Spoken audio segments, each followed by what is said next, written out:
RMS Titanic. The sinking of the RMS Titanic is known as one of the worst disasters in history.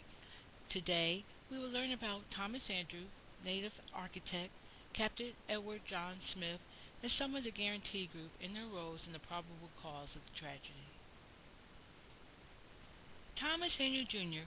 was an Irish businessman and shipbuilder, managing director and head of the drafting department for the shipping company Hartland and Wolff in Belfast, Ireland. Andrews was the naval architect in charge of the plans for the ocean liner RMS Titanic. He was traveling on board the Titanic during its maiden voyage when it hit an iceberg on 14 April 1912 and perished in the disaster. Andrews was last seen by John Stewart, a steward on the ship at approximately 2:10 a.m., 10 minutes before the Titanic fully sank into the Atlantic. Andrews was standing alone in the first-class smoking room, staring at a painting, Plymouth Harbor, above the fireplace, arms folded over his chest, his light jacket laying on a nearby table. The painting depicted the entrance to the Plymouth Sound, which Titanic had been expected to visit on her return voyage. Andrews went down with the Titanic, and his body was never recovered. Guarantee Group. As the design and construction of the Titanic was underway, thousands of the workers were competing for a rare honor to be a part of the Guarantee Group and join Thomas Andrews, chief engineer of the Titanic. These men were the best of their trade of designing and building, to include draftsmen and fitters of the Titanic. They created a ship of dreams. They were given a rare opportunity to be a part of the history and sail on the Titanic's first voyage. Little did they know that the dream would soon become a nightmare.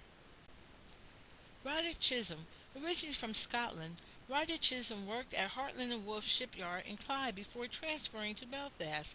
His father James had also worked in shipbuilding as a journeyman shipwright. Chisholm was the chief draftsman for both the Olympic, the sister ship of the Titanic, and the Titanic. He worked closely with Thomas Andrews on the design of both ships.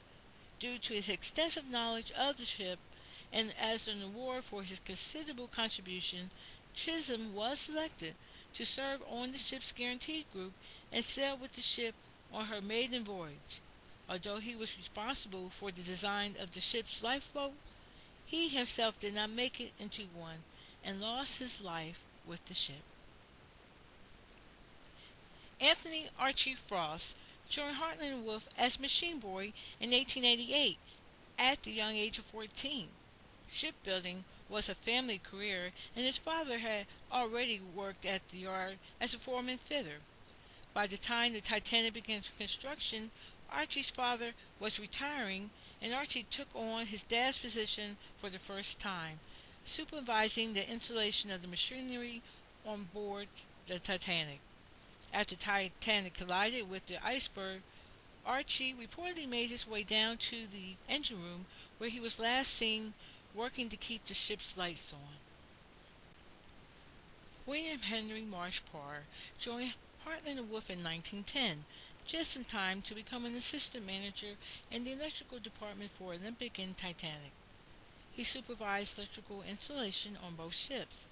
Letters indicate that after the collision with the iceberg, Parr was working diligently in the engine room, keeping the lights running until the ship's final moment.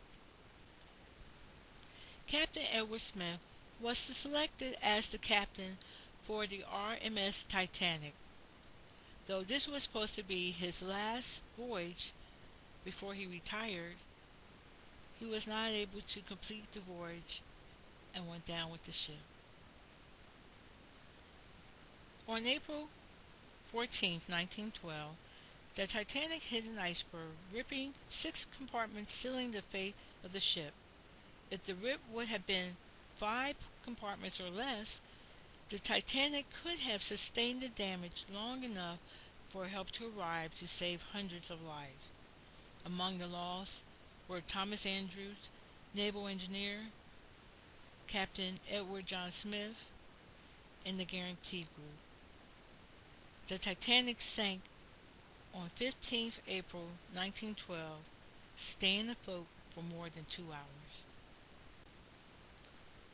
Finally, on April 19th, 1912, Thomas Andrews' father received a telegram from his mother's cousin, who had spoken with survivors in New York searching for news of Andrews. The telegram was read aloud by Andrews Sr. to the staff of the home in Coburn. Interview Titanic officers, all unanimous that Andrews heroic unto death, thinking only safety others. Extend heartfelt sympathy to all.